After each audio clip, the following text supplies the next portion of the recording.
ಕೇಂದ್ರ ಕಚೇರಿ Bengaluru child influencer of the year 2025 ಸ್ಪರ್ಧೆಯನ್ನು ರಾಷ್ಟ್ರ ಮಟ್ಟದಲ್ಲಿ ಹಮ್ಮಿಕೊಳ್ಳಲಾಗಿತ್ತು.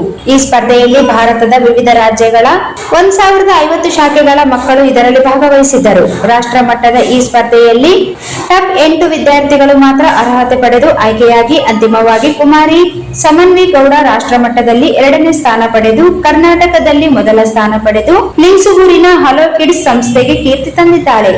ಈ ಸಾಧನೆ ಮಾಡಿದ ವಿದ್ಯಾರ್ಥಿನಿಗೆ ಸಂಸ್ಥೆಯ ಮುಖ್ಯಸ್ಥೆ ಆರ್ ಸರಸ್ವತಿ ಅಭಿನಂದನೆ ತಿಳಿಸಿ, ಇದಕ್ಕೆಲ್ಲ ಕಾರಣ ಸಂಸ್ಥೆಯ ಪದಾಧಿಕಾರಿಗಳು, ಪೋಷಕರು ಸಹಕಾರ ಮುಖ್ಯ ಎಂದು ಹೇಳಿದರು. ಇನ್ನೋರ್ವ ಸಂಸ್ಥೆಯ ಮುಖ್ಯಸ್ಥರಾದ ದೇವಿಕಾ ಜಿ ಮಕ್ಕಳ ಪ್ರತಿಭೆ ಕುರಿತು ಹರ್ಷ ವ್ಯಕ್ತಪಡಿಸಿದರು. ಈ ಸಂದರ್ಭದಲ್ಲಿ ಪ್ರಶಸ್ತಿ ಪುರಸ್ಕೃತ ಕುಮಾರಿ ಸಮನ್ವಿ ಗೌಡ ತಂದೆ ಡಾಕ್ಟರ್ ಮಹಾಂತ ಗೌಡ ಪಾಟೀಲ್ ಅವರು ಸಂಸ್ಥೆಗೆ ಧನ್ಯವಾದಗಳು ಅರ್ಪಿಸಿದ್ದಾರೆ.